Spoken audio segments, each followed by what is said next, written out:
Hi friends, చూడండి మా దగ్గర వర్షం పడుతుంది. నైట్ నుంచి ఆగకుండా వర్షం పడుతూనే ఉంది ఫ్రెండ్స్. మరి ఎక్కువ పడతలేదు, ఇలానే ఉంది. నైట్ కొంచెం ఎక్కువ పడింది. ఈ వర్షంలో హాట్గా సూప్ ఉంటే బాగుంటుంది కదా. అందుకే నేను వచ్చేసి క్రీమ్ ఆఫ్ బ్రోకోలీ సూప్ చేశాను ఫ్రెండ్స్. చూడండి ఆ రెసిపీ ఎలా చేశానో. ఫస్ట్ ఒక బౌల్ తీసుకొని వాటర్ పెట్టుకొని స్టవ్ ఆన్ చేసుకొని వాటర్లో కొంచెం సాల్ట్ వేసాను. వాటర్ కొంచెం హీట్ అయ్యాక బ్రోకోలీ పౌడర్ని యాడ్ చేస్తున్నాను. నేను 3 ప్యాకెట్స్ యూస్ చేశాను.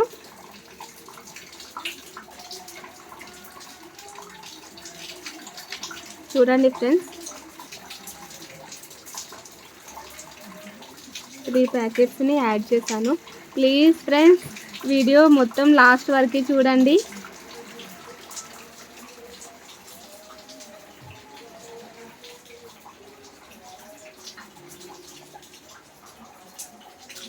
ఇంకా పౌడర్ని వాటర్లో మిక్స్ చేస్తున్నాను. బాగా కలపాలి. సైడ్కి ఉన్న పౌడర్ని కూడా వాటర్లో వేసేసుకుంటున్నాను. ఎందుకంటే అది మనం కలుపుతూ ఉంటే ఆ పౌడర్ మొత్తం కొంచెం ఇట్లా ఉండాలి, అంటే బాల్స్ కట్టకుండా వాటర్లో కలిసిపోతుంది అన్నమాట. చూడండి అలా కలపాలి. ఇప్పుడు చూడండి బాగా మసులుతుంది కదా. కొంచెం దగ్గరికి కావాలి. ఇంకా దగ్గరికి అయిన తర్వాత ఇంకా స్టవ్ ఆఫ్ చేసుకొని నేను ఇలా చేసుకున్నాను అనమాట. ఈ సూప్ని ఇంతమందిని తాగుతున్నాం. మా 2 పిల్లలు, మా మరదలు, నేను, మా ఆయన. చూడండి మా పాప ఎక్స్ప్రెషన్స్. సూపర్ ఉందా, కమ్మగుందా? తనకు చాలా నచ్చింది. సూపర్ అని చెప్తుంది. ఇంకా కొంచెం కావాలంట.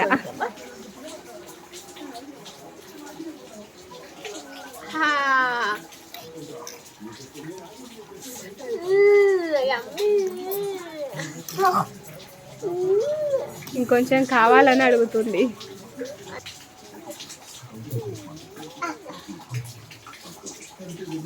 చూడండి చాలా టేస్టీగా ఉంది ఫ్రెండ్స్. మీరు ట్రై చేయండి.